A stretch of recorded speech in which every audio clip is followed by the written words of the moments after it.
Oxygen खत्म है, कारण ले जाइए। मम्मी को तो ऑक्सीजन की जरूरत है, कहीं बैठ नहीं मिला ऑक्सीजन। मार दिया, हम तीनों को भी मारा, हम तीनों को भी मार दो, छुट्टी हो जाएगी। नमस्कार, आप देख रहे हैं गरिमा टाइम्स और मैं हूं आपके साथ आर्या चतुर्वेदी। कोरोना ने हजारों लोगों की जिंदगी छीन ली।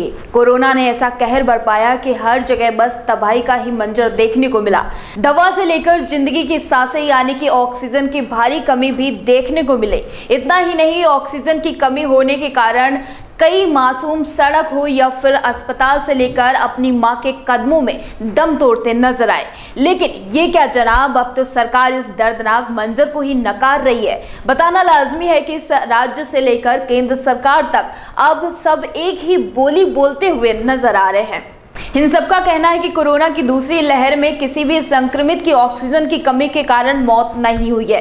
केंद्र सरकार के एक बयान पर बवाल तो मच गया, लेकिन राज्यों में सरकार किसी भी पार्टी की हो, किसी ने भी केंद्र को ये नहीं बताया कि उनके यहाँ अमुक तारीख को इतने मरीजों की ऑक्सीजन की कमी से मौत हुई थी। और इसी साल मार्च और अप्रैल में जब कोरोना की दूसरी लहर अपने चरम पर थी तो ऑक्सीजन संकट पैदा हो गया था। लोगों ने अपने परिजनों के लिए ऑक्सीजन सिलेंडर खोजने के लिए दर दर भटकते और ऑक्सीजन की कमी के कारण मौत होने की कई खबरें सामने भी आई थी।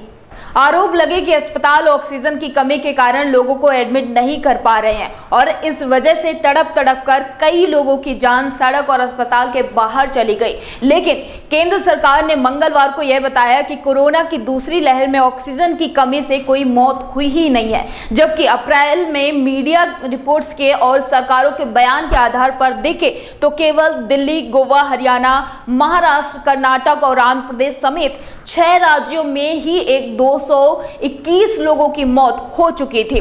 सरकार के इस बयान के बाद अब इस पर सियासत गर्मा गई है और चारों तरफ इसका विरोध शुरू हो चुका है।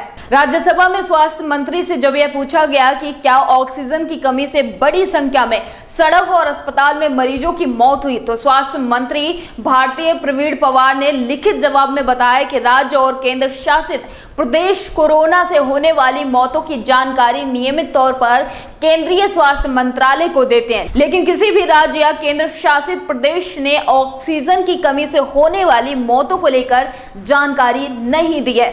जनता अपनी कोविड संक्रमित मरीजों को लेकर अस्पतालों के आगे लगी एम्बुलेंस की सैकड़ों मीटर लंबी कतार का हिस्सा बने अपनी बारी का इंतजार कर रहे थे।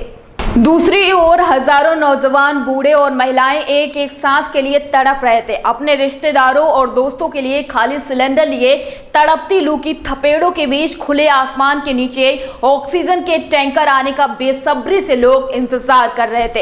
एक और ये भयावह दृश्य और दूसरी ओर ये रिपोर्ट जिसमें कहा गया है कि दिल्ली में एक भी मरीज ऑक्सीजन की कमी की वजह से मरा ही नहीं है।